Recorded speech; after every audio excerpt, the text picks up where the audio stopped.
Esos sectores, que comprendían la sabiduría hiperbórea, contribuyeron de manera significativa a determinar el fracaso de los golem. Eran varios grupos, pero entre los principales cabe citar a los bogomilos en Italia, a los cátaros de Francia, y a los señores de Tarsis de España.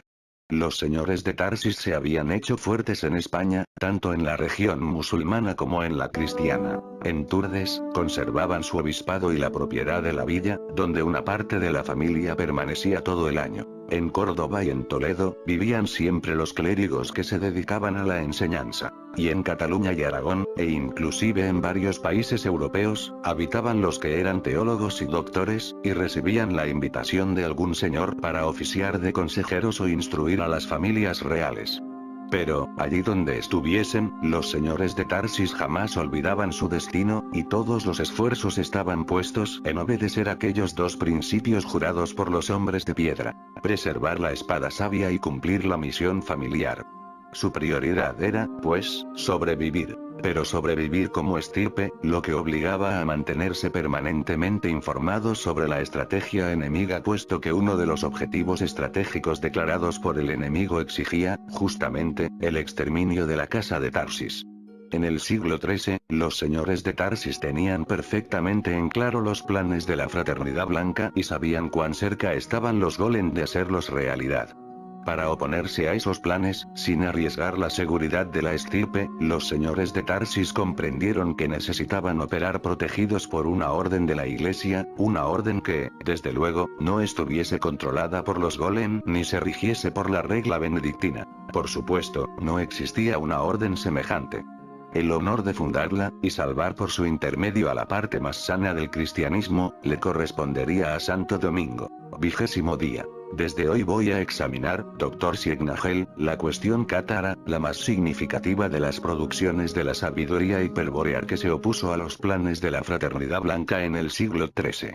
Fue en el contexto del catarismo cuando Santo Domingo fundó la Orden de los Predicadores, que permitiría a los señores de Tarsis actuar de manera encubierta. Es necesario, entonces, describir dicho contexto para que resulte claro el objetivo buscado por Santo Domingo y los señores de Tarsis. Ante todo, cabe advertir que calificar de herejía al catarismo es tan absurdo como hacerlo con el budismo o el islamismo. Como estos, el catarismo era otra religión, distinta de la católica. Herejía es, por definición, error dogmático sobre la doctrina oficial de la Iglesia. No es hereje quien profesa otra religión, sino quien desvirtúa o interpreta torcidamente el dogma católico, tal como Arrió los mismos templarios golem, que fueron los herejes más diabólicos de su época. Por supuesto que aunque entonces se hubiese aceptado que los cátaros practicaban otra religión, como los sajones, ello no habría significado diferencia alguna en el resultado. Nada los podría haber salvado de la sentencia de exterminio de los golem. Herejes eran, sin dudas, los arrianos. Pero no los 121. Serían los cátaros. Estos eran, sí, enemigos de la Iglesia, a lo que denominaban la sinagoga de Satanás. Para comprender el problema hay que considerar que lo que los cátaros conocían en realidad era la sabiduría hiperbórea, a lo que enseñaban valiéndose de símbolos tomados del masteísmo, del servanismo, del gnosticismo, del judeocristianismo, etc. Por consiguiente, predicaban que el bien era de naturaleza absolutamente espiritual y estaba del todo fuera de este mundo. El espíritu era eterno e increado y procedía del origen del bien. El mal, por el contrario, tenía por naturaleza todo lo material y creado. El mundo de la materia, donde habita el animal hombre, era intrínsecamente maligno. El mundo había sido creado por Jehová Satanás, un demiurgo demoníaco. Rechazaban, por lo tanto, la Biblia, que era la palabra de Satanás, y repudiaban especialmente el Génesis, donde se narraba el acto de crear el mundo por parte del demonio. La Iglesia de Roma, que aceptaba la Biblia, era, pues, la sinagoga de Satanás, la morada del demonio. El animal hombre, creado por Satanás, tenía dos naturalezas: el cuerpo material y el alma. A ellas se había unido el espíritu increado, que permanecía desde entonces prisionero de la materia. El espíritu, incapaz de liberarse, residía en el alma, y el alma animaba el cuerpo material, el cual se hallaba inmerso en el mal del mundo material. El espíritu se hallaba, así, hundido en el infierno, condenado al dolor y al sufrimiento que Jehová Satanás imponía al animal hombre. Los cátaros, es decir, los hombres puros, debían pretender el bien. Eso significaba que el espíritu debía regresar a su origen, aborreciendo previamente el mal del mundo material. Aseguraban que el Espíritu Santo estaba siempre dispuesto para auxiliar al espíritu prisionero en la materia y que respondía a la solicitud de los hombres puros. Entonces los cátaros tenían el poder de transmitir el Espíritu Santo a los necesitados de ayuda por medio de la imposición de manos, acto al que denominaban consolamentum. Afirmaban, además, la existencia de un Cristo eterno e increado, al que llamaban Lucibel, que solía descender voluntariamente al infierno del mundo creado para liberar al espíritu del hombre. Rechazaban la cruz por constituir un símbolo del encadenamiento espiritual y del sufrimiento humano. Eran iconoclastas a ultranza y no admitían ninguna forma de representación de las verdades espirituales. Practicaban la pobreza y el ascetismo, y desconfiaban de las riquezas y bienes materiales, especialmente si procedían de personas que se decían religiosas. Sostenían que la más elevada virtud era la comprensión y expresión de la verdad, y que el más grande error era la aceptación y propagación de la mentira. Reducían la alimentación al mínimo y recomendaban no abusar del sexo. Prohibían la procreación de hijos porque contribuía a perpetuar el encadenamiento del espíritu a la materia. Es evidente, Dr. Signagel, que los conceptos de la religión cátara no procedían de una herejía católica sino de la sabiduría hiperbórea. Sin embargo, a quienes desconocían tal filiación o estaban fanatizados y controlados por los golem, no era difícil convencerlos de que se trataba de una diabólica herejía, especialmente si la mirada se posaba sobre la forma exterior del catarismo. Porque los cátaros, con el fin declarado de competir con los católicos por el favor del pueblo, se habían organizado también como iglesia. El porqué de esta decisión, que los iba a enfrentar de manera desventajosa con una Europa católica condicionada ya por la idea de que era legítimo montar cruzadas 122 militares contra pueblos que profesaban otra religión, hay que buscarlo en las creencias ancestrales de la población occitana. Indudablemente existían conexiones entre los cátaros y los maniqueos bogomilos de Bulgaria, Bosnia, Dalmacia, Serbia y Lombardía, mas esos contactos eran naturales entre pueblos o comunidades que compartían la herencia de la sabiduría hiperbórea y no implicaban dependencia alguna. El catarismo fue, más bien, un producto local del país de Od, un fruto medieval del tronco racial ibero. La antigua población ibera de Od, como la de Tarsis, no sufrió gran influencia celta, a diferencia de los íberos de otras regiones de las Hispanías y de las Galías que se confundieron racialmente con ellos y cayeron prontamente bajo el poder de los golem. En Od los galos no consiguieron unirse con los íberos, pese a que dominaron durante siglos la región, con gran disgusto de los golem que apelarían a todos los recursos para quebrar su pureza racial. Empero, los occitanos se mezclarían luego con pueblos más afines, de modo semejante a los tartesios, especialmente con los griegos, los romanos, y los godos. En un remoto pasado, los atlantes blancos les habían comunicado la misma sabiduría que a sus hermanos de la península ibérica, para después incluirlos en el pacto de sangre.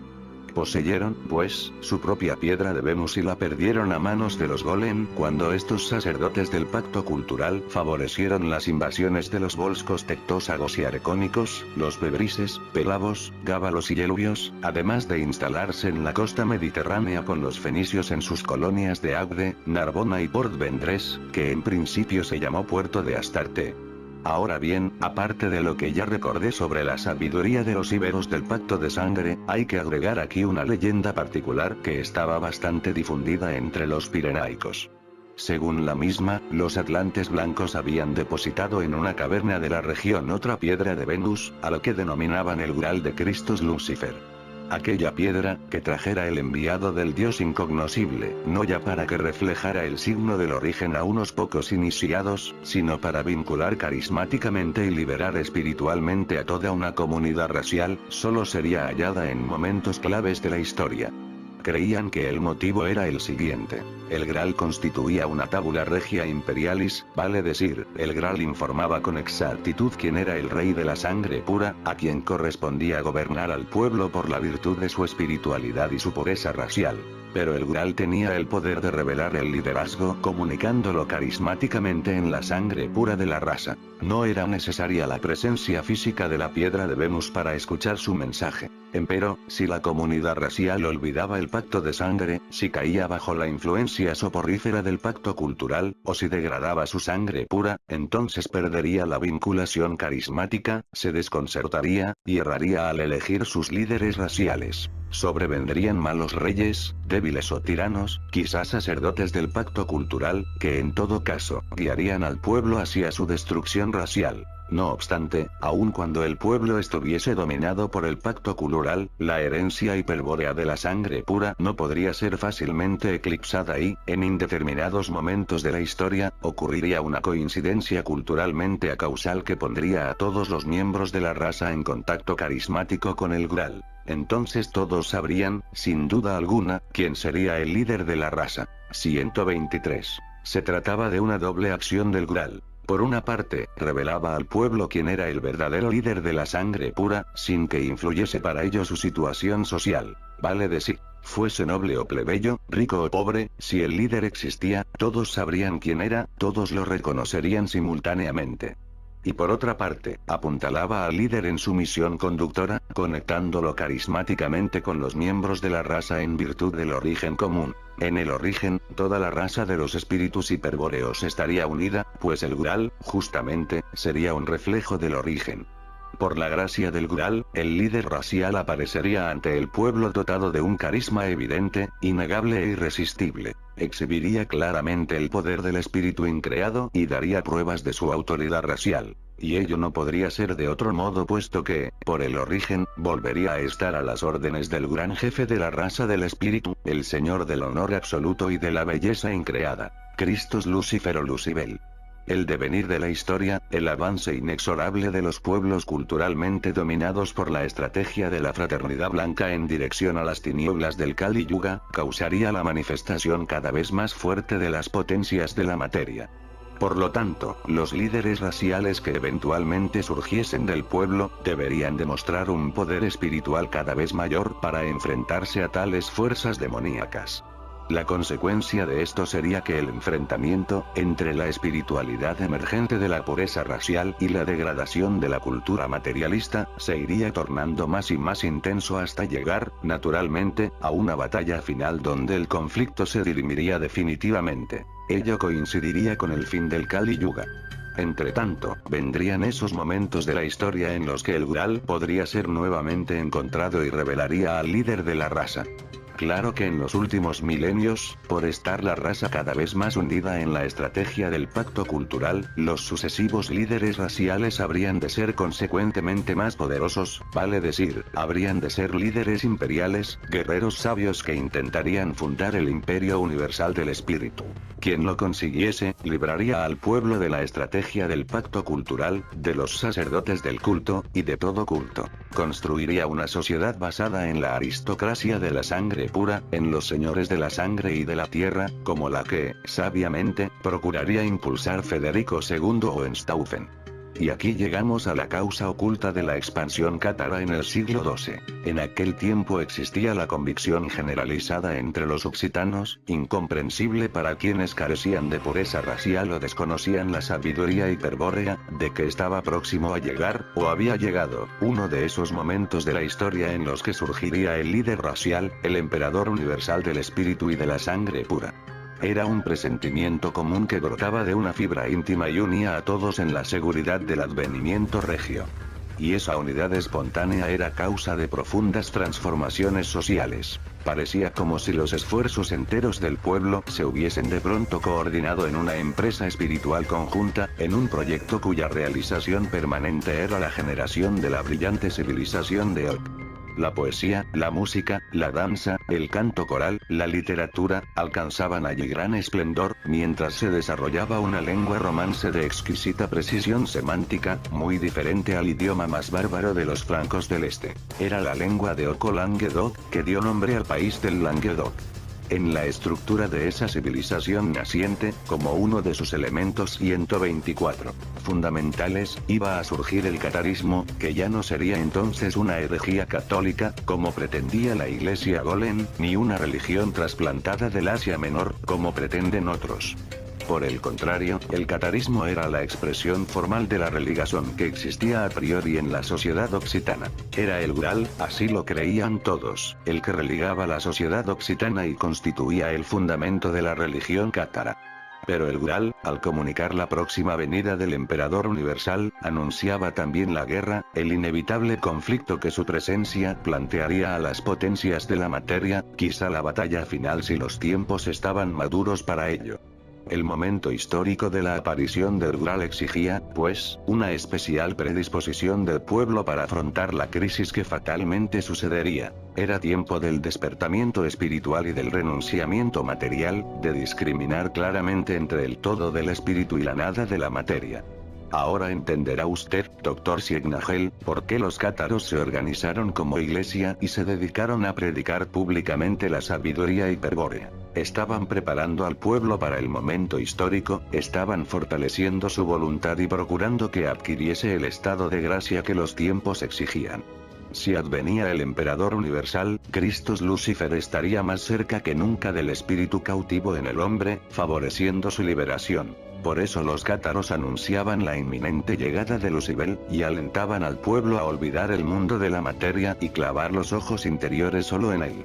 Si advenía el Emperador Universal, se requerirían hombres profundamente espirituales, que poseyesen la sabiduría hiperbórea y se transmutasen por el recuerdo del origen, por la revelación de la verdad desnuda de sí mismo, es decir, se necesitarían hombres de piedra. Por eso los cátaros formaron y lanzaron miles de trovadores iniciados en el culto del fuego frío de la casa de Tarsis. Ellos tenían la misión de recorrer el país y encender en los nobles de la sangre, nobles o plebeyos, ricos o pobres, la flama del fuego frío, el amor de la diosa Pirena, a quien nombraban simplemente como la dama, o la sabiduría. Y los nobles de la sangre, si comprendían el trovar clus, se convertían en caballeros desposados con su espada, una bruna de Nabután, que en ocasiones consagraban a una dama de carne y hueso, a una mujer Calibur que era capaz de inmortalizarlos más allá de la negrura infinita de su señal de muerte. 21º día. La urgencia de los tiempos había obligado a los cátaros a exponerse públicamente, acto que causaría, más tarde o más temprano, el inevitable ataque de la Iglesia Católica. Los benedictinos, cluniacenses y cistercienses, comenzaron bien pronto a elevar sus protestas. Ya en 1119, aquel año cuando los 9 golem se instalan en el templo de Salomón, el Papa Calixto II fulmina la excomunión contra los herejes de Tolosa. Pero tales medidas no surtían efecto alguno. En 1147 el abad de Claraval, San Bernardo, jefe golem de la conspiración templaría, recorre el Languedoc recibiendo en todos lados muestras de hostilidad por parte del pueblo y de la nobleza señorial. Desde entonces será el Cister quien se encargará de avivar los odios y formar un nuevo pueblo perseo para destruir al dragón occitano. Pero los cátaros, lejos de amilanarse por esas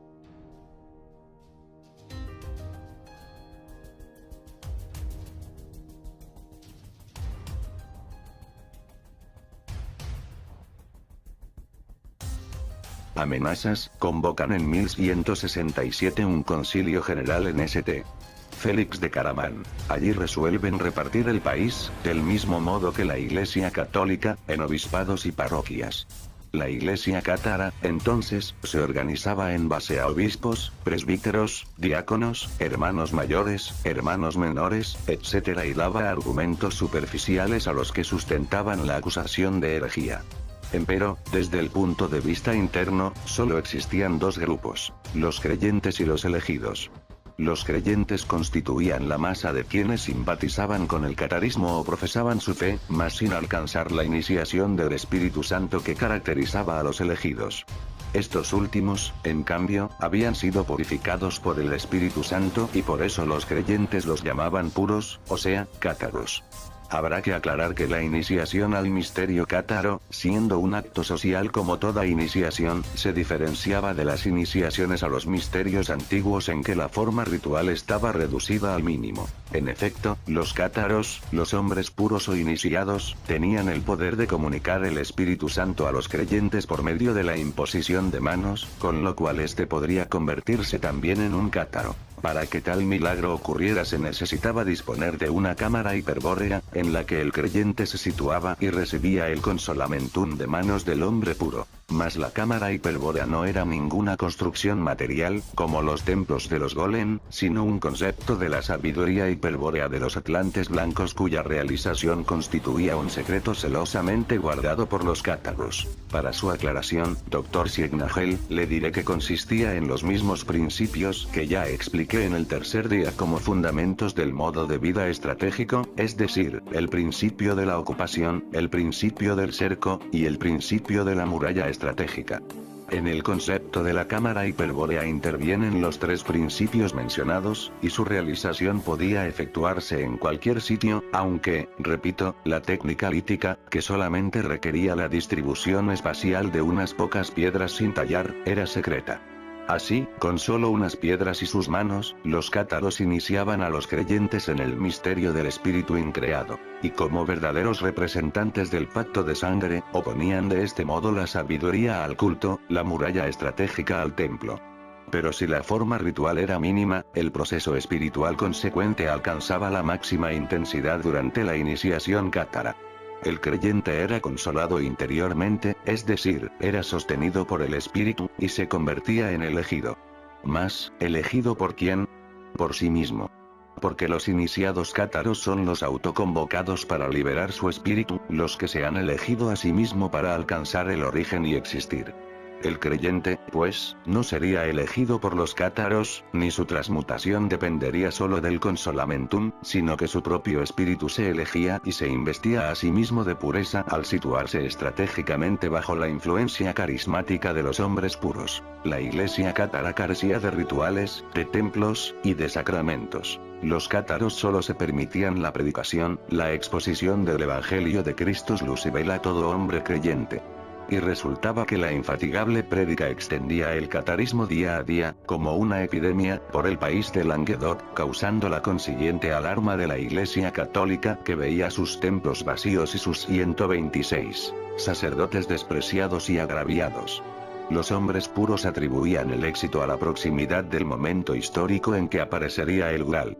Mas, lo que en principio fue simple convicción, un día, cuando el catarismo se hallaba en el cenit de la adhesión popular, se tornó efectiva realidad. Hacia finales del siglo XII, muchísimos hombres puros aseguraban haber visto físicamente al Graal y recibido su poder transmutador. En el condado de Foix, en plena región pirenaica, se encontraba el señorío de Ramón de Perella, que comprendía, aparte de castillos, aldeas, y campos de cultivo, un pico montañoso muy abrupto en cuya cima existía una antigua fortaleza en ruinas. El nombre de aquel lugar era Monsegur y su señor, así como toda su familia y sus súbditos, se contaba entre los creyentes de la iglesia cátara.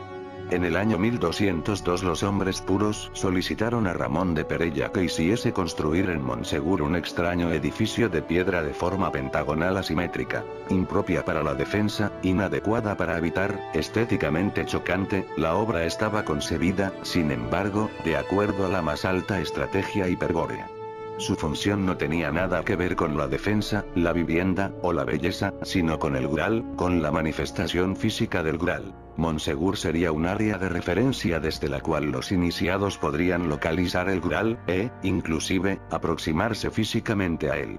Su función no consistía, pues, en servir de depósito para guardar el Graal, porque el Graal no puede estar dentro ni fuera de nada. Como el espíritu, eterno e infinito, la realidad del Graal está más allá del origen. Pero, localizar el origen, significa la liberación del espíritu encadenado a la materia, y para facilitar esa localización es que el Graal se aproxima a los hombres dormidos. Y Monsegur iba a ser, entonces, la muralla estratégica desde donde se vería el Graal, se hallaría la orientación hacia el origen, se reencontraría el espíritu a sí mismo, y se escucharía nuevamente la voz de la sangre pura. y el Graal hablaría y revelaría a la raza blanca la identidad del rey de la sangre pura, del emperador universal. En síntesis, doctor, desde Monsegur el Graal, como piedra, podría ser hallado y tomado por los hombres puros. Pero, mientras ellos permaneciesen en la muralla estratégica, el Graal no estaría adentro sino afuera de Monsegur, pues así lo exige la técnica del área referencial.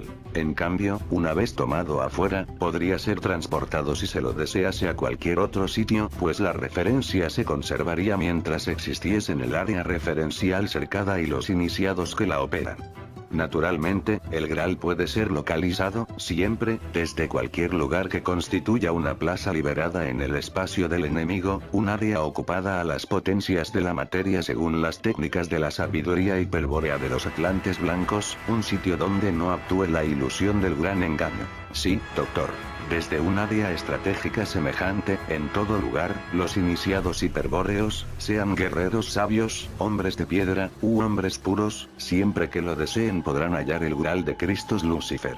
Mas, no hará falta insistir en ello, las murallas estratégicas construidas entonces no serán ni parecidas a las de Monsegur, puesto que la distribución inconstante de la materia en el espacio universal obliga a variar puntualmente la forma estratégica empleada. Como escribí hace 2 días, cuando Inocencio III toma el control del Vaticano, en el año 1198, los planes de la Fraternidad Blanca estaban a punto de 127 concretarse. Y en esos planes figuraba, como cuestión pendiente a la que debía darse pronta solución, el cumplimiento de la sentencia de exterminio que pesaba sobre los cátaros. En principio, Inocencio III envía legados especiales a recorrer el país de Oc mientras inicia una maniobra destinada a someter al rey de Aragón, Pedro II, al vasallaje de San Pedro, cosa que consigue en 1204. En aquel año Pedro II era coronado en Roma por el Papa, quien le entrega las insignias reales, manto, colobio, cetro, globo, corona y mitra. Acto seguido le exige juramento de fidelidad y obediencia al pontífice, de defensa de la fe católica, de protección de los derechos eclesiásticos en todas sus tierras y señoríos, y de combatir a muerte a la herejía. A todo accede Pedro II, que no sospecha su triste fin a manos de los cistercienses, y, luego de recibir la espada de caballero de manos de Inocencio III, cede su reino a San Pedro, al Papa y a sus sucesores. A todo esto, los legados habían ya alertado a los obispos leales a los Golem y efectuado un prolijo censo de los prelados autóctonos que no aprobarían jamás la destrucción de la civilización de Od y que tendrían que ser expurgados de la iglesia. En 1202 los Golem consideran que las condiciones están dadas para ejecutar sus planes y deciden tender una trampa mortal al conde de Tolosa, Raimundo VI. El mecanismo de esa trampa apunta a brindar una justificación para la inminente destrucción de la civilización de Oc y el exterminio cátaro. Y el artificio, ideado para engañar a la presa, es una víctima propiciatoria, un monje cisterciense de la abadía de Fontfroide llamado Pedro de Castelnau. Aquel siniestro personaje fue preparado muy bien para la función que tendría que desempeñar, sin saberlo, por supuesto, pues descollaba en materias tales como la crueldad, el fanatismo, el odio a la herejía, etc. Y, para potenciar su acción imprudente e intolerante, se lo dotó de poderes especiales que lo ponían por arriba de cualquier autoridad eclesiástica salvo el Papa, y se le ordenó inquirir sobre la fe de los occitanos. En solo 6 años Pedro de Castelnau consiguió granjearse el odio de todo un país. En 1208, luego de sostener una disputa con Raimundo VI a causa de la represión violenta que reclamaba contra la herejía cátara, Pedro de Castelnau es asesinado por los propios Golem y la responsabilidad del crimen echa a recaer sobre el conde de Tolosa. La trampa se había cerrado. La respuesta de Inocencio III al asesinato de su legado sería la proclamación de una santa cruzada contra los herejes occitanos. Lógicamente, el llamamiento de esa cruzada fue encargado a la congregación del Cister, heredero de la región que los romanos denominaban Galia Narbonense y Carlomagno Galia Gótica. El Languedoc constituía un enorme país de 40.000 kilómetros cuadrados, que confinaba con el reino de Francia, en el este, con la orilla del Ródano, y en el norte, con el Forez, la Auvernia, el Rouergue y el Kerky. En el siglo XIII aquel país estaba de hecho y de derecho bajo la soberanía del rey de Aragón. Entre los señoríos más importantes se contaban el ducado de Narbona, los condados de Tolosa, Foix y Bearne, los vizcondados de Carcasona, Besiers, Rodas, Lusac, Albi, Nimes, etc. Además de estos vasallos, Pedro II había heredado los estados de Cataluña y los condados de Rosellón y Pallars, y poseía derechos sobre el condado de Provenza. Mas no todo terminaba allí. Pedro II, cuya hermana era esposa del emperador Federico II Hohenstaufen, había casado dos hijas con los condes de Tolosa, Raimundo VI y Raimundo Viri, padre e hijo, y le correspondían por su propio casamiento con 128, María de Montpellier, derechos sobre aquel condado del Languedoc. El compromiso del rey de Aragón con el país de Og no podía ser, pues, mayor. Los cistercienses llamaron a la cruzada en toda Europa luego de la muerte de Pedro de Castelnau, vale decir, desde 1208. En julio de 1209, el ejército más numeroso que jamás se viera en esas tierras cruzaba el Ródano y marchaba hacia el país de Og. Como jefe del mismo, Inocencio III nombró a un golem que parecía surgido de la entraña misma del infierno, Arnaud d'Amalric, abad de Citeaux, el monasterio madre de la orden cisterciense. El ejército de Satanás, compuesto de 350.000 cruzados, pronto se encuentra poniendo sitio a la pequeña ciudad fortificada de Béziers. La sentencia de exterminio al fin será cumplida. Horas después los defensores ceden una puerta y las tropas infernales se disponen a conquistar la plaza. Los jefes militares interrogan a Arnaud d'Amalric sobre el modo de distinguir a los herejes de los católicos, a lo cual el abad de Citeaux responde: matad, matad a todos, que luego Dios los distinguirá en el cielo. Nobles y plebeyos, mujeres y niños, hombres y ancianos, católicos y herejes, la totalidad de los 30.000 habitantes de Béziers son degollados o quemados en los siguientes momentos. El cuerpo de Béziers es el cordero eucarístico de la comunión de los cruzados, el sacramento de sangre y fuego que constituye el sacrificio al Dios creador no Jehová Satanás. Castigo del Dios creador, condena de la fraternidad blanca, sanción de los atlantes morenos, expiación de sacerdotes, venganza golem, escarmiento hebreo, penitencia católica, la matanza de Béziers es arquetípica. Ha sido y será, siempre que los pueblos de sangre pura intenten recobrar su herencia hiperbórea, hasta la batalla final. Después de Béziers cae Carcasona, donde son quemados 500 herejes, depuestos los prelados autóctonos, y resulta capturado y humillado el vizconde Raimundo Roger. Pedro II llega a Carcasona para interceder por su vasallo y amigo, sin conseguir cosa alguna del legado papal. Esta impotencia da una idea del poder que había adquirido la Iglesia, en aquellos siglos, sobre los reyes temporales. El rey de Aragón se retira, entonces, y se concentra en otra cruzada, que se está llevando a cabo simultáneamente: la lucha contra los muslimes de España. Cree que participando de esa gesta su honor no se vería comprometido, como sería el caso si interviniese en la represión de sus súbditos. Sin embargo, la falta al honor ya era grande, pues los abandonaba en manos de sus peores enemigos. Mientras la cruzada golem va exterminando a los cátaros castillo por castillo, y procura destruir el condado de Tolosa, Pedro II se enfrenta con éxito a los muslimes en la reconquista de Valencia.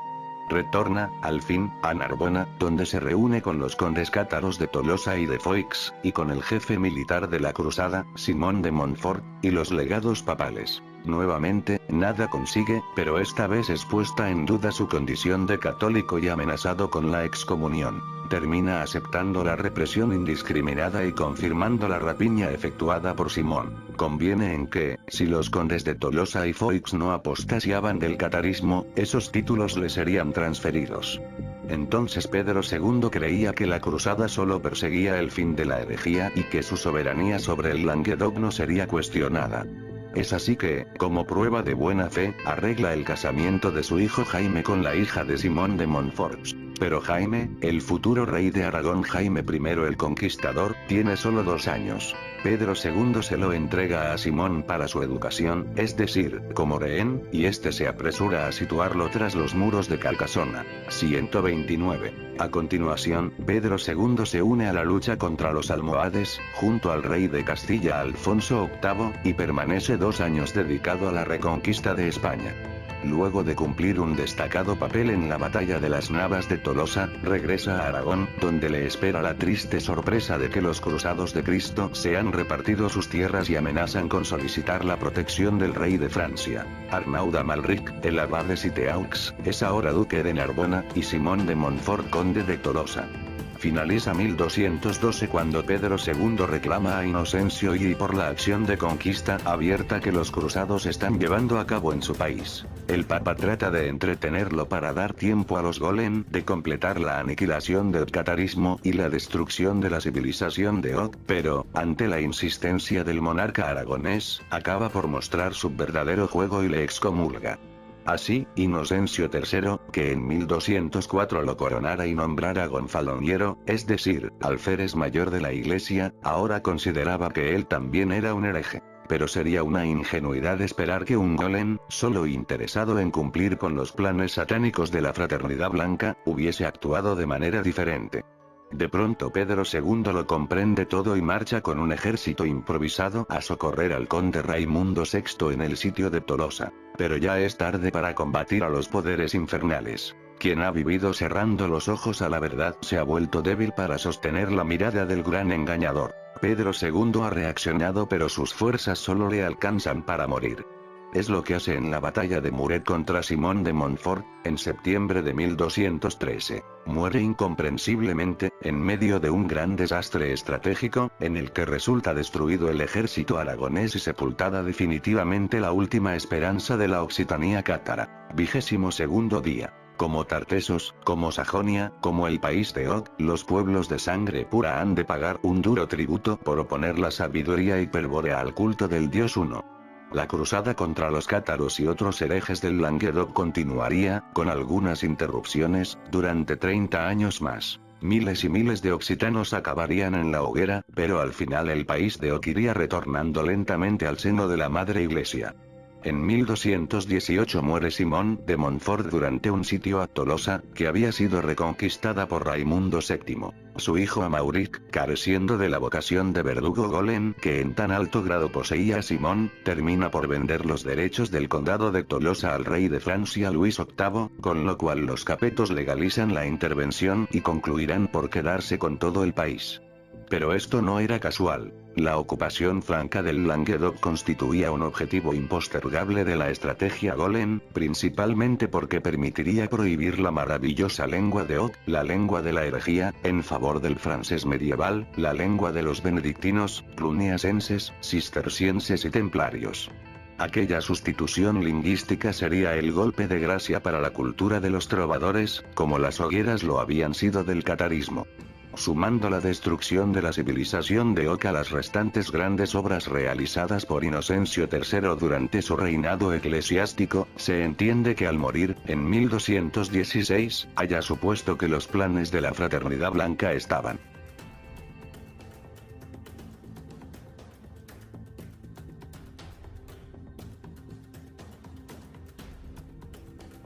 a punto de cumplirse. La garantía de ello, el instrumento de la dominación universal, sería el joven emperador Federico II, que por esos días estaba en un todo de acuerdo con la estrategia golem. Empero, Federico II iba a cambiar sorpresivamente de actitud y a asestar un golpe mortal a los planes de la Fraternidad Blanca. Y la causa principal de ese cambio, de esa manifestación espiritual que brotaba de su sangre pura y lo transformaba en un señor de señores, era la presencia efectiva del Graal de Christus Lucifer. Los cátaros, en efecto, pagando el cruel precio del exterminio al que los habían condenado los golem benedictinos, consiguieron en 100 años enfrentar a todo un pueblo de sangre pura contra las potencias de la materia. El pacto de sangre había sido así restaurado, pero no se podría ganar en el enfrentamiento porque aún no era el tiempo de librar la batalla final sobre la tierra. El momento era propicio, en cambio, para morir con honor y aguardar en el Valhalla, en Agartha, la señal de los dioses liberadores para intervenir en la batalla final que vendría. Pero, aunque no se pudiese ganar la actual batalla, las leyes de la guerra exigían infligir el mayor daño posible al enemigo. Y, en ese caso, el mayor descalabro en los planes del enemigo lo produciría la manifestación del Graal. Por eso los cátaros, pese a las persecuciones encarnizadas de los cruzados y golem que los iban diezmando, y a las espantosas matanzas colectivas de creyentes, trabajaban sin descanso desde Monsegur para estabilizar espacialmente al Graal y aproximarse a él en cuerpo físico. Se puede considerar que los resultados concretos de aquella estrategia hiperbórea se habrían producido en el año 1217. Entonces la presencia física del Graal ejecutó la tabula regia y confirmó que Federico II Hohenstaufen era el verdadero rey de la raza blanca, el único con condiciones espirituales para instaurar el imperio universal de la sangre pura. Y en coincidencia con la aparición del Graal en Monsegur, simultáneamente, Federico II alcanzaba en Sicilia la comprensión de la sabiduría hiperbórea y se transmutaba en hombre de piedra. Desde ese momento comenzaría su guerra contra los papas de Satanás, los anticristos, como él los denominaba en sus libelos. También prohíbe el tránsito y toda operación económica o militar de los templarios en su reino, abriéndoles juicio por herejía. Es entonces cuando Federico II afirma públicamente que los tres grandes embusteros de la historia fueron Moisés, Jesús, y Mohamed, representados actualmente por el anticristo que ocupa el trono de San Pedro. Con la decidida e imprevista acción de Federico II, la delicada arquitectura de intrigas edificada por los golem comenzaba a desmoronarse. Pero la fraternidad blanca, y los golem, sabían muy bien de dónde procedía el ataque real y, lejos de trabarse en un enfrentamiento directo, e inútil, contra el emperador, concentraron todos sus esfuerzos en el Languedoc que a partir de allí se convertiría en un auténtico infierno. Era urgente dar con la construcción mágica que sostenía al Graal y destruirla. Era necesario, pues, obtener la información lo más rápidamente posible. Ya no se enviaría a los herejes inmediatamente a la hoguera. Ahora era necesario obtener su confesión, descubrir sus lugares secretos, el sitio de sus ceremonias. Para esta misión se perfecciona la forma de inquirir sobre la fe instituyendo el uso de la tortura, la extorsión, el soborno, la delación y la amenaza. Y como semejante tarea de interrogación de prisioneros, que apreciaban morir antes de hablar, no podía ser realizada ya solamente por los 131 legados papales, deciden encargar de la misma a una orden especial. La beneficiaria de la empresa sería la Orden de los Predicadores, es decir, la orden fundada, como veremos, por Santo Domingo de Guzmán. Pues bien, no obstante la eficaz labor desarrollada por la Inquisición con la captura y ejecución de cientos de herejes occitanos, los golem tardaron 27 años en llegar a Monsegur. Entretanto, sea por falsas informaciones, sea por existir una duda razonable, o una simple sospecha, se fueron demoliendo, una por una, miles de construcciones de piedra en la Occitania, contribuyendo a arruinar aún más a aquel bello país. Empero, el Graal no fue encontrado y Federico II llevó a cabo casi todos sus proyectos para debilitar al papado golem. Recién en 1244 los cruzados al mando de Pedro de Amiel, el arzobispo golem de Narbona, se despliegan frente a Monsegur y la presencia del Graal occitano llega a su fin. Luego de que las tropas de Satanás ocupasen la plaza de Monsegur, el Graal desaparecería y nunca más sería visto en Occidente. Monsegur fue conquistado y en parte destruido. La familia del señor de Perella fue exterminada, junto a 250 cátaros que allí operaban. Pero el Graal no pudo ser hallado jamás. ¿Qué ocurrió con la piedra de Venus de Christus Lucifer? Fue transportada muy lejos por algunos cátaros, que estaban a cargo de su custodia. Cabe repetir, empero, que el Graal, por ser un reflejo del origen, está presente en todo tiempo y lugar, desde donde se plantee una disposición estratégica basada en la sabiduría hiperbórea, y que podría ser hallado nuevamente si se diesen las condiciones necesarias, si existiesen los hombres puros y la muralla estratégica. Los cátaros, que consiguieron sostenerlo como piedra, es decir, como lapsi texilis, durante 27 años, decidieron trasladarlo antes de la caída de Monsegur. 5 de los hombres puros se embarcaron en Marsella hacia el destino que habían señalado los dioses liberadores de Taagar, las tierras desconocidas que existían más allá del mar occidental, es decir, América. El navío pertenecía a la Orden de Caballeros Teutónicos y los aguardaba desde tiempo atrás por orden expresa del gran maestre Hermann von Salza. Aquella evacuación fue el único auxilio que les pudo facilitar Federico II, pese a que durante mucho tiempo se había aguardado en Monsegur la llegada de una guarnición imperial. El Constanza, que así se llamaba el buque, luego de atravesar las columnas de Hércules, se internó en el océano y tomó la ruta que siglos más tarde seguiría Díaz de Solís. 4 meses después, previo remontar el río de la Plata y el río Paraná, arribaban a una región cercana a la actual ciudad de Asunción del Paraguay.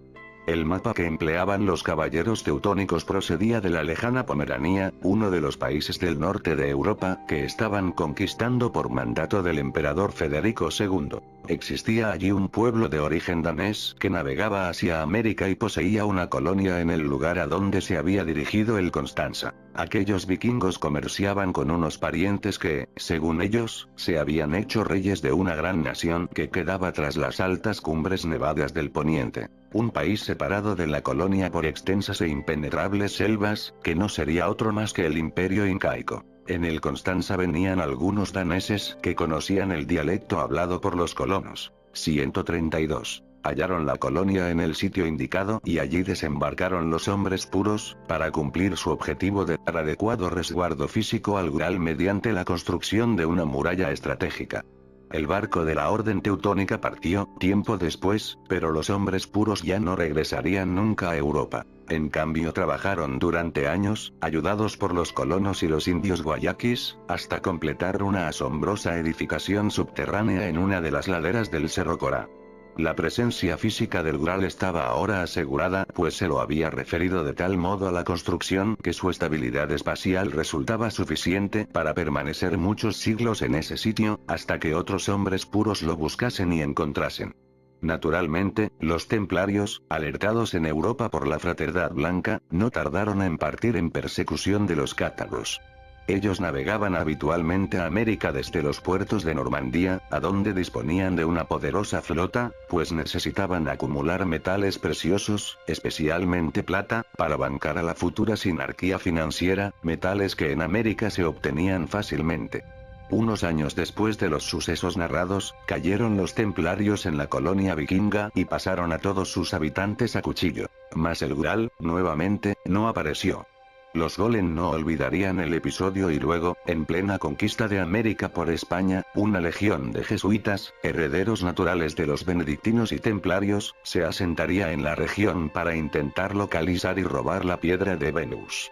Pero todas las búsquedas serían infructuosas y, por el contrario, la presencia del Ural se iría haciendo sentir de una manera irresistible sobre los pobladores españoles, purificando la sangre pura y predisponiendo al pueblo para reconocer al emperador universal. En el siglo XIX, Dr. Siegnagel, un milagro análogo al de la civilización de Oque estaba a punto de repetirse. La República del Paraguay se levantaba con luz propia sobre las naciones de América. En efecto, aquel país poseía un ejército poderoso y bien equipado, flota propia, ferrocarril, industria pesada, agricultura floreciente, y una organización social envidiable, con legislación muy avanzada para la época, en la que se destaca la educación obligatoria, libre y gratuita. Y esto en 1850.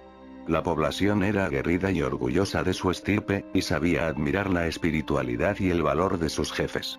Por supuesto, a la Fraternidad Blanca no le agradaba el rumbo que tomaba aquella sociedad, que no se avendría a integrarse al esquema de la División Internacional del Trabajo propuesto entonces como modelo de orden económico mundial. Tal ordenamiento era el paso previo para la concreción en el siglo XX de la sinarquía financiera y el gobierno mundial del pueblo elegido, antiguos planes que, según aclaré, se frustraron en la Edad Media. Para la Fraternidad Blanca, el pueblo paraguayo estaba enfermando, y el virus que lo afectaba se llamaba nacionalismo, el peor enemigo moderno de los planes sinárquicos. El colmo de la situación ocurrió en 1863, cuando el Ural aparece nuevamente y confirma a todos que el mariscal Francisco Solano López es un rey de la sangre pura, un señor de la guerra, un emperador universal. Entonces se decreta la sentencia de exterminio contra el pueblo paraguayo y la dinastía de Solano López. En poco tiempo una nueva cruzada se anuncia en todos los ámbitos. Argentina, Brasil y Uruguay aportarán los medios y las tropas, pero detrás de estos países semicoloniales se encuentra Inglaterra, es decir, la masonería inglesa, organización Golem y hebrea. Al frente del ejército cruzado, 133. que ahora se denomina aliado, se coloca al general argentino Bartolomé Mitre, un masón íntegramente subordinado a los intereses británicos. Pero la capacidad para oficiar de verdugo golem que demuestra el general Mitre supera ampliamente a la diabólica crueldad de Arnaud Amalric y Simón de Montfort. Y es lógico que así sea, pues la paciencia del enemigo se agotó hace siglos y ahora pretende dar un castigo ejemplar, un escarmiento que demuestre claramente que el camino del nacionalismo espiritual y racial no será ya tolerado. La guerra de la Triple Alianza se inicia en 1865. En 1870, cuando los ejércitos de Satanás ocupan Asunción y el mariscal Solano López muere combatiendo en Cerro Corá, la guerra termina y deja el siguiente saldo. Población del Paraguay antes de la guerra: 1.300.000 habitantes. Población después de la rendición: 300.000 habitantes. Béziers, Carcasona, Tolosa, son juego de niños frente a 1 millón de muertos, Dr. Signagel. Y demás está aclarar que de los 300.000 sobrevivientes muchos eran mujeres, ancianos e indios. A la población de origen hispano, esa que era aguerrida y orgullosa, se la exterminó sin piedad, casa por casa, en masacres espantosas que habrán causado el deleite de las potencias de la materia. Una vez más, Perseo había degollado a Medusa.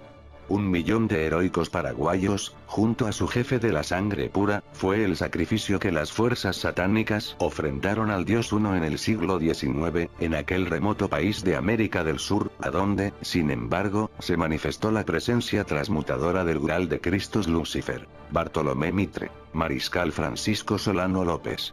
23er día. Es hora ya de que me refiera a Santo Domingo y a la Orden de los Predicadores. Domingo de Guzmán nació en 1170 en la villa de Calaruega, Castilla la Vieja, que se encontraba bajo jurisdicción del obispo de Osma. Antes de nacer, su madre tuvo un sueño en el que vio a su futuro hijo como a un perro que portaba entre sus fauces un labris ardiente, es decir, un hacha flamígera de doble hoja. Aquel símbolo interesó vivamente a los señores de Tarsis, pues lo consideraban señal de que Domingo estaba predestinado para el culto del fuego frío. De allí que lo vigilasen atentamente durante la infancia y, apenas concluida la instrucción primaria, gestionasen una plaza para él en la Universidad de Palencia, que entonces se encontraba en el cenit de su prestigio académico.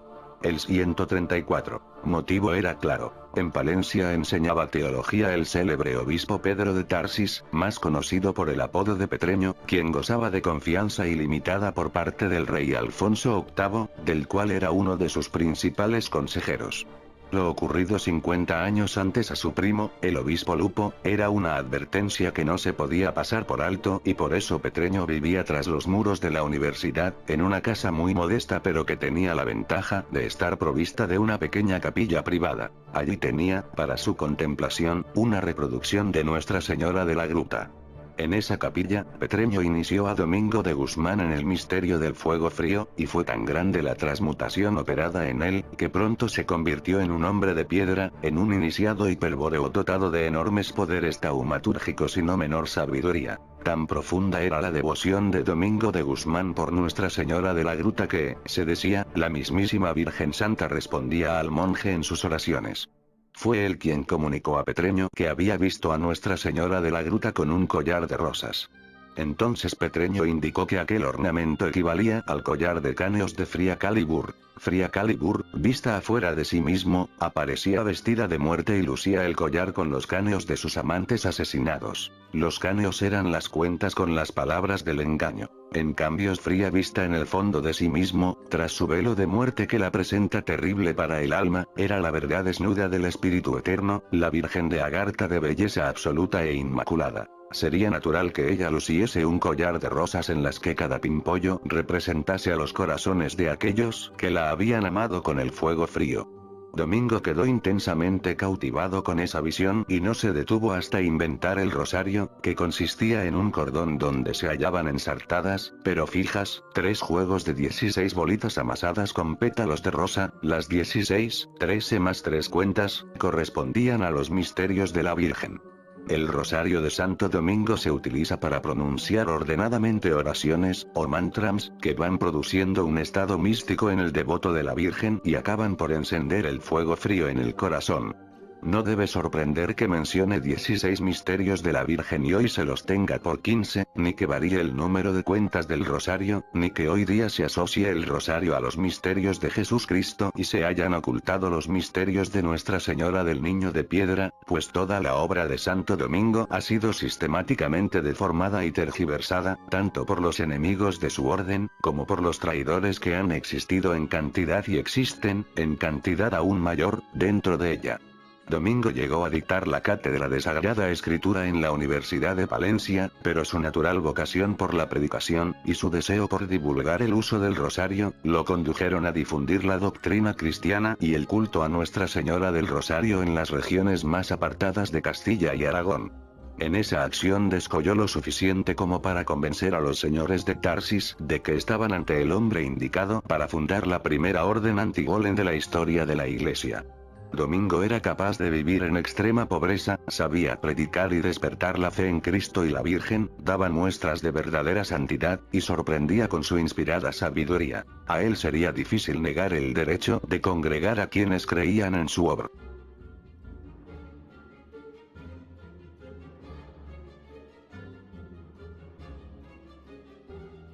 Mas, para que tal derecho no pudiese ser negado por los golem, era necesario que Domingo se hiciese conocer fuera de España, que diese a los pueblos el ejemplo de su humildad y santidad.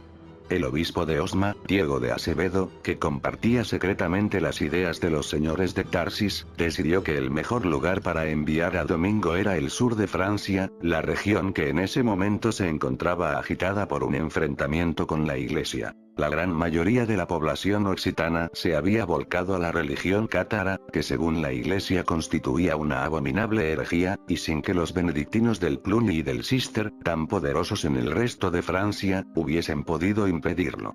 Con ese fin, el obispo Diego consiguió la representación del infante don Fernando para concertar el casamiento con la hija del conde de la Marca, lo que le brindaba la oportunidad de viajar a Francia llevando consigo a Domingo de Guzmán, a quien ya había nombrado presbítero. Ese viaje le permitió interiorizarse de la herejía cátara y proyectar un plan. En un segundo viaje a Francia, muerta la hija del conde, y decidida la misión de Domingo, ambos clérigos se dirigen a Roma. Allí el obispo Diego gestiona ante el terrible Papa Golem Inocencio III la autorización para recorrer el Languedoc predicando el Evangelio y dando a conocer el uso del rosario. Obtenida la autorización, ambos parten desde Montpellier a predicar en las ciudades del mediodía. Lo hacen descalzos y mendigando el sustento, no diferenciándose demasiado de los hombres puros que transitan profusamente los mismos caminos. La humildad y austeridad de que hacen gala contrasta notablemente con el lujo y la pompa de los legados papales, que en esos días recorren también el país tratando de poner freno al catarismo, y con la ostensible riqueza de arzobispos y obispos. Sin embargo, recogen muestras de hostilidad en muchas aldeas y ciudades, no por sus actos, que los hombres puros respetan, ni siquiera por su prédica, sino por lo que representan: la Iglesia de Jehová Satanás.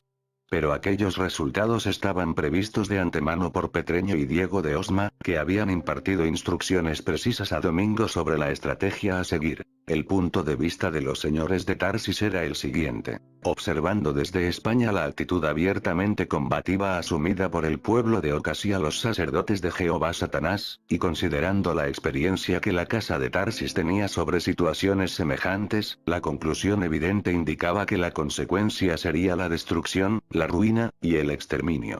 En opinión de los señores de Tarsis, el suicidio colectivo no era necesario y, por el contrario, solo beneficiaba al enemigo. Pero, era claro también, que los cátaros no se percataban completamente de la situación, quizá por desconocer la diabólica maldad de los golem, que constituían el gobierno secreto de la Iglesia de Roma, y por percibir solamente el aspecto superficial, y más chocante, de la organización católica. Mas, si bien los cátaros no suponían que los golem, desde el Colegio de Constructores de Templos del Cister, habían decretado el exterminio de los hombres puros y la destrucción de la civilización de Oc, y que cumplirían esa sentencia hasta sus últimos detalles, no era menos cierto que tal posibilidad no los preocuparía en absoluto. Como tocados por una locura mística, los hombres puros tenían sus ojos clavados en el origen, en el Graal, y eran indiferentes al devenir del mundo. Y ya se vio cuán efectiva fue aquella 136. Tenacidad, que permitió la manifestación del Graal y del Emperador Universal, y causó el fracaso de los planes de la Fraternidad Blanca. Frente a la intransigencia de los cátaros, Domingo y Diego recurren a un procedimiento extremo, que no podía ser desaprobado por la Iglesia. Advierten, a quien los quiera oír, sobre la segura destrucción a que los conducirá el sostenimiento declarado de la herejía. Mas no son escuchados. A los creyentes, que constituyen la mayoría de la población occitana y que, como toda masa religiosa, no domina las sutilezas filosóficas, se les hace imposible creer que pueda triunfar el mal sobre el bien, es decir, que la Iglesia de Roma pueda destruir efectivamente a la Iglesia cátara. Y a los cátaros, que saben que el mal puede triunfar sobre el bien en la tierra, ello los tiene sin cuidado, pues en todo caso solo se trata de variaciones de la ilusión. Para los hombres puros, la única realidad es el espíritu. Y esa verdad significa el definitivo y absoluto triunfo del bien sobre el mal, vale decir, la permanencia eterna de la realidad del espíritu y la disolución final de la ilusión del mundo material. Corre el año 1208 y, mientras el pueblo se encuentra afirmado en estas posiciones, el Papa Inocencio III anuncia la cruzada en represalia por la muerte de su legado Pedro de Castelnaux. Es tarde ya para que la predicación de Santo Domingo surta algún efecto. Sin embargo, el objetivo principal de la misión, que era imponer la figura santa de Domingo y hacer conocer sus aptitudes como organizador y fundador de comunidades religiosas, se estaba consiguiendo. En aquel año, en tanto se producía la matanza de Bessir y otras atrocidades golem, Santo Domingo realizaba su primera fundación en Fangeaux, cerca de Carcasona. Había comprendido de entrada que las damas occitanas presentaban una especial predisposición para el amor espiritual y por eso establece allí el monasterio de Prouille, cuyas monjas se dedicarán al cuidado de niños y al culto de la Virgen del Rosario. La primera abadesa fue Mayella de Tarsis, gran iniciada en el culto del fuego frío, enviada desde España para esa función. Y aplica entonces uno de los principios estratégicos señalados por Petreño. Para escapar al control de los golem, en alguna medida, era imprescindible desechar la regula monachorum de San Benito. De allí que Santo Domingo haya dado a las monjas de Prouille la regla de San Agustín. Desde luego, Santo Domingo y Diego de Osma no actuaban solos. Los apoyaban algunos nobles y clérigos que profesaban secretamente el culto del fuego frío y recibían asistencia espiritual de los señores de Tarsis. Entre ellos se contaban el arzobispo de Narbona y el obispo de Tolosa, quienes contribuían a esa obra con importantes sumas de dinero. Este último, era un iniciado genovés de nombre Fulco, infiltrado por los señores de Tarsis en el Cister y que no sería descubierto hasta el final. En aquellos días el obispo Fulco pasaba por enemigo jurado de los cátaros, defensor de la ortodoxia católica, y aprovechaba ese prestigio para promocionar ante los legados papales y sus superiores del Cister la obra monástica de Domingo y su santidad personal.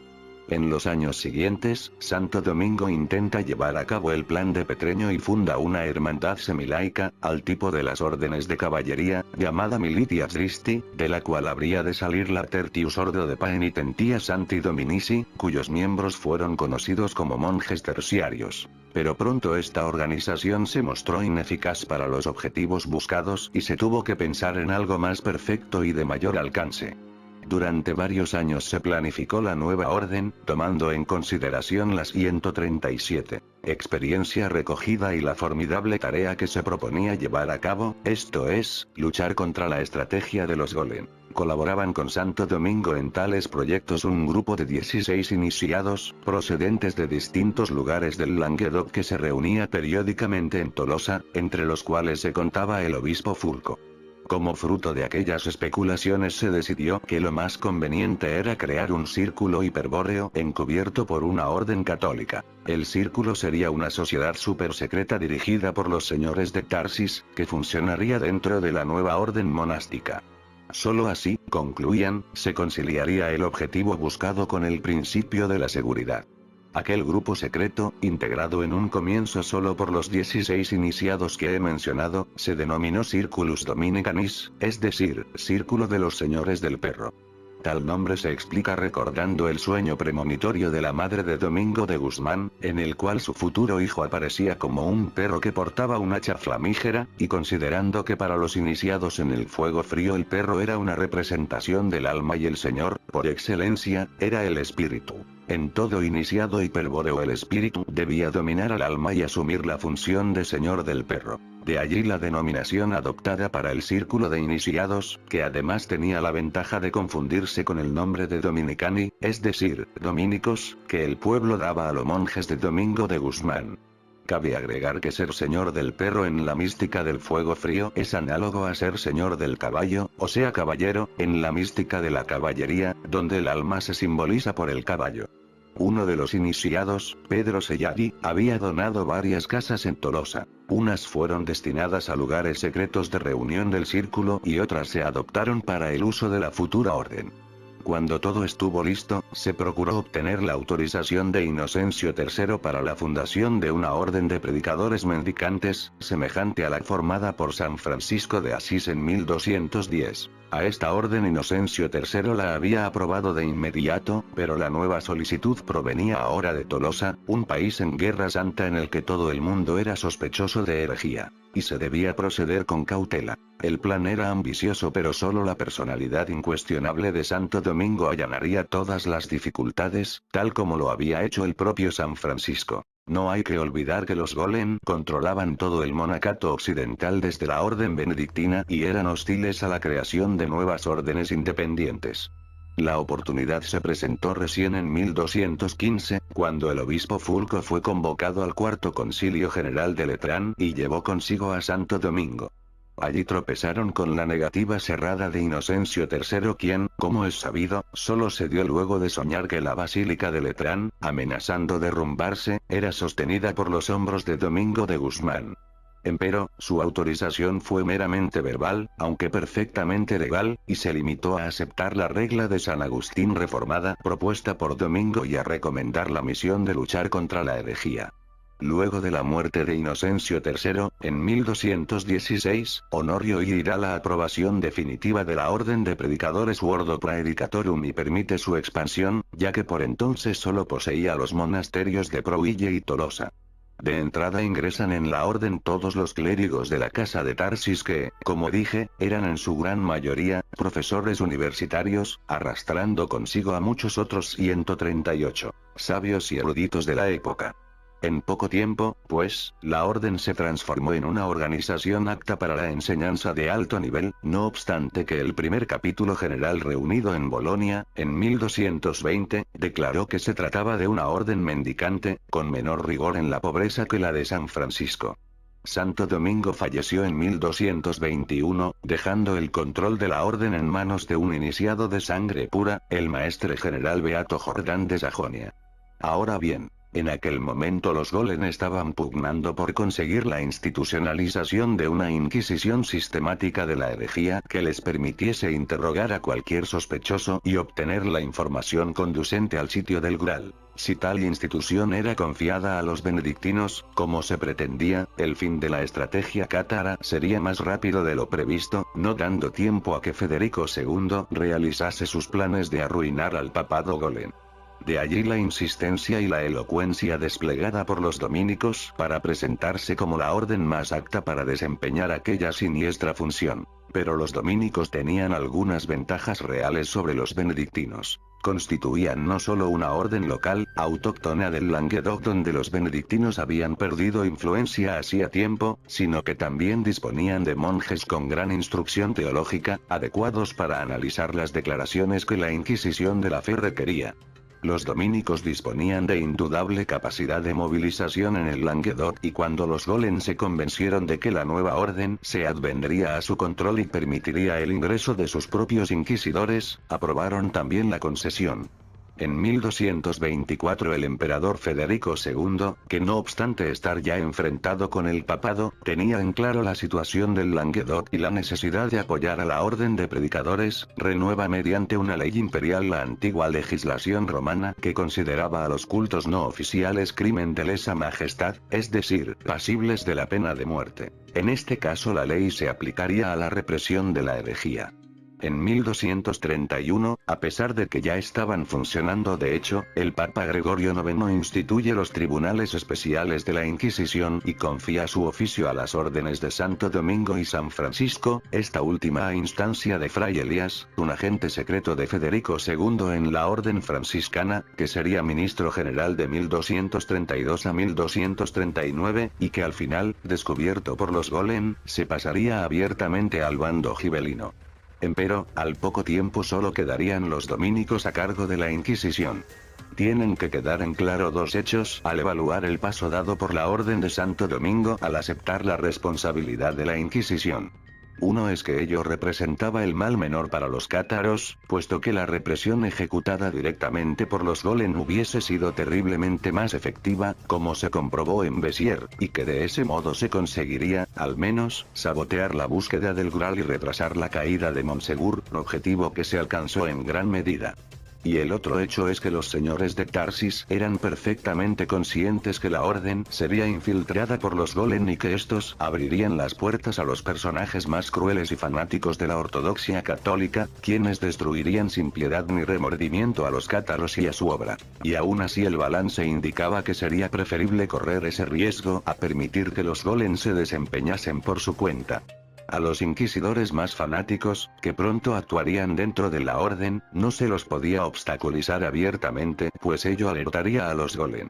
La táctica consistió, pues, en desviar sutilmente la atención hacia falsas pistas u 139. Otras formas de herejía.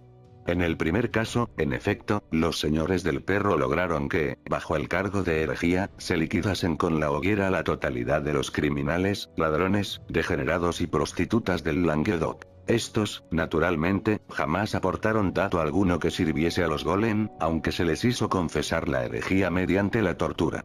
En el segundo caso, la Inquisición dominicana produjo un efecto no deseado por los Golem benedictinos, que aquellos no fueron capaces de contrarrestar. Justamente, por las mismas razones que los señores del perro no podían impedir que los Golem exterminasen a los cátaros, esto es, para no quedar en contradicción con las leyes vigentes, los Golem no podían impedir que se reprimiese a los miembros del pueblo elegido, fácilmente encuadrados bajo el cuadro de herejía. Y los señores de Tarsis, que no habían olvidado las cuentas que con ellos tenían pendientes desde la época del reino visigodo de España y la participación que les cupo en la invasión árabe, así como las intrigas posteriores para destruir a la casa de Tarsis, tenían ahora en sus manos, con la Inquisición, un arma formidable para devolver golpe por golpe. Así fue como los Golem comprobaron con desagradable sorpresa que la represión de la herejía derivaba en muchas ocasiones en sistemáticas persecuciones de judíos, a los que se enviaba a la hoguera con igual o mayor saña que a los cátaros. Ese era, naturalmente, el efecto de la obra oculta de los señores del perro, que lamentablemente no fue todo lo efectivo que ellos deseaban, porque, al igual que a las cátaros, a los herejes judíos debía ofrecérseles la posibilidad de conversión al catolicismo, con lo cual salvaban la vida, cosa a la que estos solían acceder sin problemas transformándose en marranos, es decir, conservando su religión en secreto y simulando ser cristianos, contrariamente a los hombres puros, quienes preferían morir antes que faltar al honor y mentir sobre sus creencias religiosas. En resumen, el tiempo fue pasando, la herejía cátara fue cediendo paso a la más tranquilizadora religión católica, los furores iniciales de la Inquisición se fueron aplacando, y la orden de predicadores fue complementando su injustificada celebridad de organización represora con otra fama más acorde con el espíritu de sus fundadores, el de orden dedicada al estudio, a la enseñanza, y a la predicación de la fe católica. El gran sistema teológico de la escolástica se debe en alto grado a la obra de notables pensadores y escritores dominicos, que en casi todos los casos no eran iniciados, pero estaban guiados secretamente por ellos. Para desarrollar esta actividad la orden se concentró en dos universidades prestigiosas, la de Oxford y la de París. Bastará con recordar que profesores como el alemán San Alberto Magno o Santo Tomás de Aquino fueron dominicos, para comprender que la fama adquirida por la orden estaba aquí sí, plenamente justificada. Pero fueron también dominicos Rolando de Cremona, que enseñó en París entre 1229 y 1231. Pedro de Tarantasía, que lo hizo desde 1258 a 1265 y llegó a ser papa con el nombre de Inocencio V en 1276. Rogerio Bacon, Ricardo de Fischare y Vicente de Beauvais, en Oxford, etc. Hay que tener presente, Dr. Signagel, que los señores de Tarsis poseían la sabiduría hiperbórea y, en consecuencia, obraban de acuerdo a una perspectiva histórica milenaria. Consideraban por ejemplo que aquellas décadas de influencia golem eran inevitables pero que, finalmente, pasarían. Llegaría entonces el momento de expurgar la orden. Porque eso era lo estratégicamente importante. Preservar el control de la orden y la institución de la Inquisición para una oportunidad futura. Cuando ésta se presentase, toda la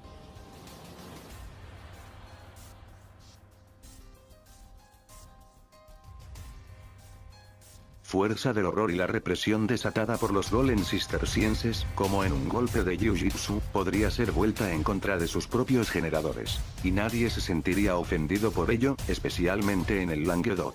El peso de la estrategia, según se advierte, descansaba en la capacidad del círculo de los señores del perro para mantener en secreto su existencia y conservar el control de la orden. Ello no sería fácil pues los golem acabaron por sospechar que una extraña voluntad frustraba sus planes desde adentro mismo de la organización inquisidora, más, cada vez que alguien se acercaba a la verdad, los dominicanis lo ejecutaban ocultamente y atribuían la muerte a previsibles venganzas de los herejes occitanos. A estas motivaciones puramente estratégicas que animaban a los señores de Tarsis para obrar ocultamente en el Circulus Dominicanis, se agregaría muy pronto la pura necesidad de sobrevivir, a causa de los sucesos que ocurrieron en España y que comenzaré a exponer desde mañana.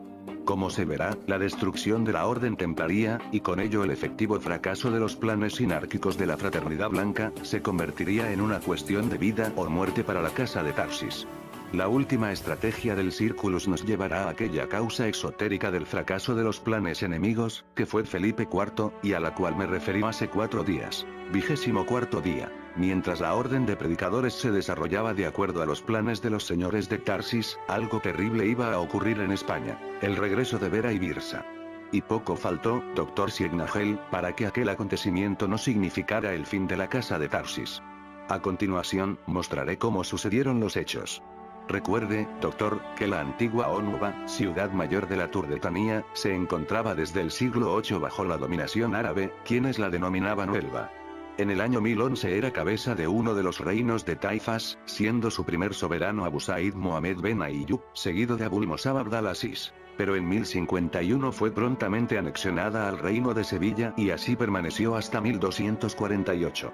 Como ya expliqué, durante esos siglos de ocupación árabe la Casa de Tarsis sobrevivió sin problemas y alcanzó un envidiable poderío económico. La villa de Turdes, cuya existencia dependía en lo esencial de las propiedades que los señores de Tarsis explotaban en la región, había crecido y prosperado bastante, contando entonces con unos 3.500 habitantes. Aparte del núcleo directo de la familia Tarsis-Walter, que habitaba la residencia señorial y se componía de unos 50 miembros, vivían en la villa de Turdes varias familias del linaje de la Casa de Tarsis pero de líneas sanguíneas colaterales. Así, pues, en el año 1128, cuando Vera y Birsa celebran el concilio golem de Monzón, el reino de Huelva estaba subordinado al taifa de Sevilla. El rey de Castilla y León, Fernando III el Santo, reconquista Sevilla en 1248, pero muere allí mismo en 1252. Su hijo, Alfonso X el Sabio, completa la campaña conquistando en 1258 el Algarve y las plazas de Niebla y Huelva.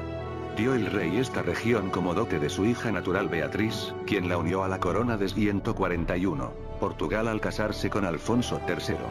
Como tal anexión lesionaba los derechos antiquísimos que la Casa de Tarsis tenía sobre la región, la corona de Portugal compensó al caballero Odielón de Tarsis-Walter con el título de conde de Tarsebal.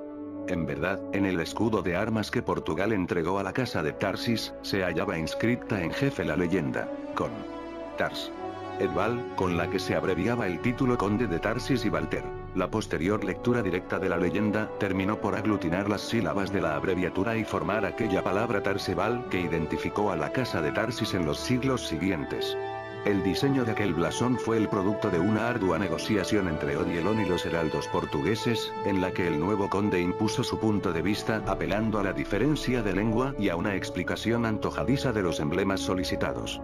Suponiendo que en la antigua Lusitania nada recordaban ya sobre la casa de Tarsis, reclamaron el grabado de muchos de los símbolos familiares en el escudo de armas. Y ellos fueron aceptando, así, la presencia de los gallos como representación del Espíritu Santo a diestra y siniestra de las armas de Tarsis. Al barbo unicornio, animal quimérico, como el símbolo del demonio que rodea el ombligo de la casa de Tarsis. A la fortaleza en el ombligo como equivalente a la antigua propiedad de la casa de Tarsis. A los ríos Odiel y Tinto como propios del país y necesarios para definir la escena, etc. Y, finalmente, incluyeron la imagen de la espada sabia como expresión de la dama, a la sazón la Virgen de la Gruta, a la que los caballeros de Tarsis estaban consagrados. Sobre la hoja, los heraldos grabaron el grito de guerra de los señores de Tarsis. Honor et mortis. El siguiente rey de Castilla y León, Sancho IV, reintegró la región de Huelva a la corona de Castilla e instaló como señora a de Juan Mate de Luna, pero asimiló el título y las armas de la casa de Tarsis a dicho reino.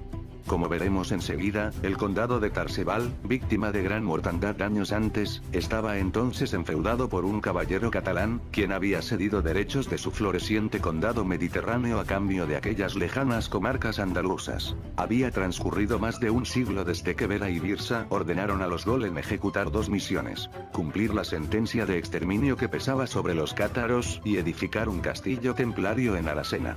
La primera misión, como se vio, fue llevada a cabo con esmero por los Golem cistercienses. Sobre la segunda, en cambio, aún no se había avanzado nada.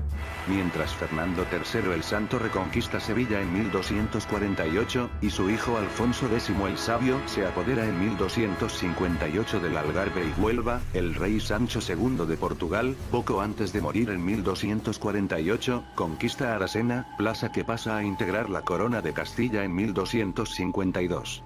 Es de suponer entonces la premura con que actuaron los templarios desde el momento mismo en que se reconquistó la plaza de Huelva. Ya en 1259 habían obtenido una cédula de Alfonso X que los autorizaba a ocupar un predio en la sierra de Aracena y fortificarla convenientemente, a los efectos de albergar y defender una guarnición de 200 caballeros. Sin embargo, años antes que tal cédula fuese emitida, los templarios habían localizado la cueva de Odiel, trazado los planos, y excavado los cimientos del castillo. Toda la cadena de Aracena quedó por varios años bajo control templario, incluido el pueblo de Aracena y varias aldeas menores. Pero los miembros del pueblo elegido que acompañaban a los templarios en la empresa, no venían a un lugar desconocido. El nombre de Aracena, en efecto, 142. Procede de la raíz hebrea arai que significa montañas, siendo Arunda, la montañosa, sinónimo de Aracena. Esta curiosa etimología no tiene nada de misteriosa si se piensa que la aldea fue fundada por los comerciantes judíos que viajaban con los fenicios durante la ocupación de Tarsis, 1000 años antes de la era actual. Luego fue llamada Arsilasis por Ptolomeo, Ársena por los griegos, y Briato, que resistió en ella a las legiones romanas, la denominaba Erisana. Para los árabes fue Daraseni, a causa de la horrible comida que los saracenos hicieron cuando los cristianos tomaron por sorpresa la villa, la Carasena Mora.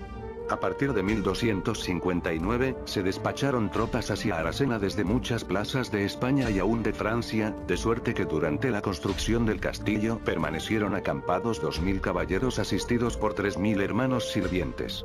Aquellas fuerzas se distribuyeron alrededor de las colinas y ejercieron una rigurosa vigilancia para impedir que los pobladores cercanos, de Cortegana, Almonaster la Real, Salamea la Real, u otras ciudades, pudiesen acercarse y observar las obras. Los compañeros de Salomón, el gremio masón controlado por el Cister, concurrió a solicitud del Gran Maestre pues, aunque la Orden del Temple contaba con su propia división especializada en construcciones militares, esta fortaleza tendría algo diferente. En primer lugar, debía poseer una gran iglesia. Y en segundo término, esa iglesia tendría que tener una entrada secreta que comunicase sus naves con la cueva subterránea. Era imprescindible así el concurso del Colegio de Constructores de Templos. El colegio encomendó la edificación de la iglesia al maestro Pedro Millán. Este fue autorizado por el feroz Papa Golem Alejandro IV, el mismo que en esos momentos excomulgaba a Manfredo de Suabia y procuraba el exterminio de los Hohenstaufen y la ruina del partido gibelino, a consagrar la iglesia al culto de la Virgen Dolorosa. Tal advocación, desde luego, no era casual sino que obedecía al plan Golem de sustituir a la Virgen de Agartha, a la divina madre Atlante de Nabután, por una Virgen María judía, que lloraba, estremecido su corazón de fuego por el dolor de la crucifixión de su Hijo Jesús. La Virgen de Agartha, por el contrario, no lloró ni experimentó dolor alguno en su corazón de hielo cuando su hijo de piedra se autocrucificó en el árbol del terror y expiró, sino que se alegró y derramó su gracia sobre los espíritus encadenados, porque su hijo había muerto como el más valiente guerrero blanco que se enfrentara a la ilusión de las potencias de la materia. La celebración del culto a la Virgen del Dolor fue instituida, como no podía ser de otro modo, por el inefable Papa Golem Inocencio III al introducir la secuencia Stabat Mater en la Misa de los Dolores, del Viernes de la Pasión de Jesucristo. El maestro Pedro Millán levantó, pues, para los templarios, la iglesia de Nuestra Señora del Dolor, patrona desde entonces de Aracena, advocación que contrastaba abiertamente con la Virgen de la Gracia y la Alegría, Nuestra Señora de la Gruta, que se veneraba en el vecino señorío de Tarsis, o Turdes. Cuando el templo estuvo terminado, se depositó en su altar la imagen de Nuestra Señora del Mayor Dolor, que conserva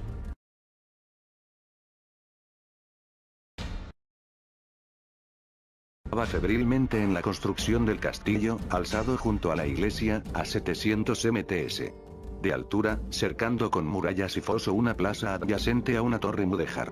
5 años después, la iglesia y el castillo se encontraban terminados y las tropas sobrantes, así como los hermanos constructores de Salomón, se retiraban tranquilamente de la zona. No obstante, 143. Pasarían muchos años antes que los lugareños se atreviesen a acercarse a la colina del castillo de Aracena.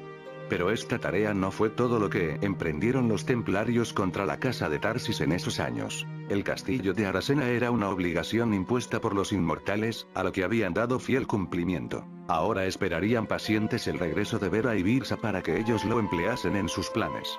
Mas esa paciencia no significaba inmovilidad. Por el contrario, no bien que fueron reconquistadas las regiones en poder de los árabes, la orden se lanzó a una campaña de ocupaciones en todo el país de Huelva, ora asentando guarniciones en fortalezas y ciudades rescatadas, ora construyendo nuevas iglesias y fortificando plazas. La distribución de tales ocupaciones no ocurría al azar ni mucho menos sino que obedecía a una rigurosa planificación, cuyos objetivos no perdían nunca de vista la necesidad de rodear a la casa de Tarsis y conspirar contra el pacto de sangre. Para recordar solo los más importantes sitios de esos despliegues, vale la pena mencionar la sesión obtenida sobre el convento de Santa María de la Rábida, en Palos de la Frontera, frente a Huelva, del cual ya volveré a hablar. O la posesión completa de Lepe, la antigua lectía de los romanos, situada a 6 kilómetros de Cartaya, con el propósito manifiesto de controlar la desembocadura del río Piedras, por donde suponían que podrían navegar secretamente los señores de Tarsis. O el sospechoso interés por residir en la insignificante Trigueros, a 25 kilómetros de Valverde del Camino, muy cerca de Turdes, donde construyeron la iglesia parroquial que aún existe. Es que Trigueros, antigua población romana, se halla enclavada en medio de una fértil y extensa campaña que constituía en tiempos remotos el corazón de la Tarteside de Ibera. En sus campos, se hallaban diseminados sabiamente decenas de dólmenes y meñiques, herencia del pacto de sangre, que los templarios se dedicaron en esos días a destruir prolijamente. Solo se salvó un dolmen en la villa de Soto, que puede visitarse hoy día, pues los señores Moyano de la Sera, de la Sangre de Tarsis y tradicionales fabricantes de dulces y mieles, impidieron a los caballeros de Satanás concretar su infame misión. Villa de Soto se halla a 5 kilómetros de Trigueros y el dolmen se encuentra en la cueva del Zancarrón de Soto. En la casa de Tarsis, como es lógico, aquellos movimientos no pasaron desapercibidos y obligaron a los señores de Tarsis a tomar algunas precauciones. Fortificaron también la villa de Turdes y la residencia señorial, pues creían que los Golem se aprestaban a lanzar una cruzada contra ellos pretextando alguna herejía, quizá denunciando el culto a la Virgen de la Gruta. Y estacionaron en la plaza una fuerza de 500 almogávares y 50 caballeros, que era lo más que se permitía armar al conde de Tarsebal para otros fines que no fuesen los de la reconquista. Lamentablemente nada de eso sería necesario, pero los señores de Tarsis no acertaron, una vez más, a prevenir los planes diabólicos de Vera y Birsa. A todo esto, se preguntará usted, doctor Siegnagel, ¿qué fue de la espada sabia, desde el día en que cayó Tartesos y las brayas la ocultaron en la caverna secreta? La respuesta es simple. Permaneció en la caverna todo el tiempo, es decir, durante unos 1700 años hasta ese momento. Se llevó a cabo, así, el juramento que hicieron entonces los hombres de piedra. La espada sabia no sería expuesta nuevamente a la luz del día hasta que no llegase la 144 oportunidad de partir, hasta que los futuros hombres de piedra viesen reflejada en la piedra de Venus la señal lítica de Kaagar.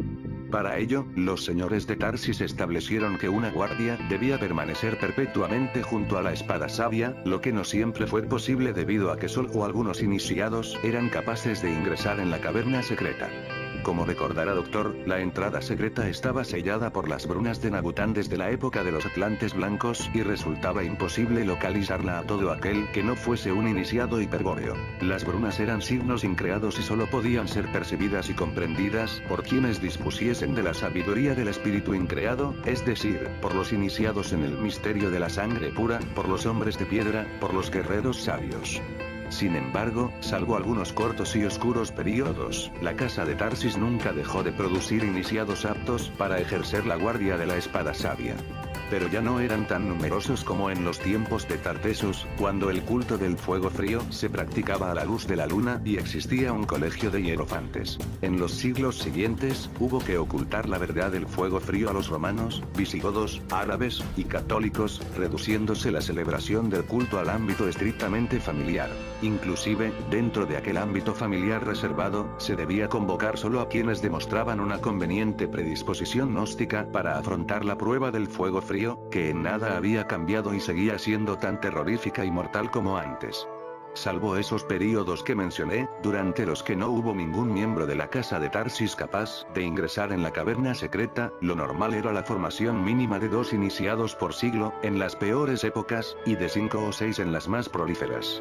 Si el iniciado era una dama de Tarsis, se le daba el título de Braya, en recuerdo de las guardianas iberas. Si se trataba de un caballero, se lo denominaban Oyo, que había sido el nombre, según los Atlantes Blancos, de los pontífices hiperbóreos que en la Atlántida custodiaban el Ark, vale decir, la piedra basal, de la escalera infinita que ellos sabían construir y que conducía hacia el origen. Es obvio que, para cumplir con el juramento de los hombres de piedra, los Noyos y las Brayas tenían que convertirse en ermitaños, es decir, tenían que alojarse en la caverna secreta y permanecer todo el tiempo posible junto a la espada sabia. Y nadie podría servirles porque nadie, más que ellos, podía entrar en su morada. Pero aquella soledad carecía de importancia para los iniciados. La renuncia y el sacrificio que exigía la función de guardián de la espada sabia era considerado un alto honor por los señores de Tarsis.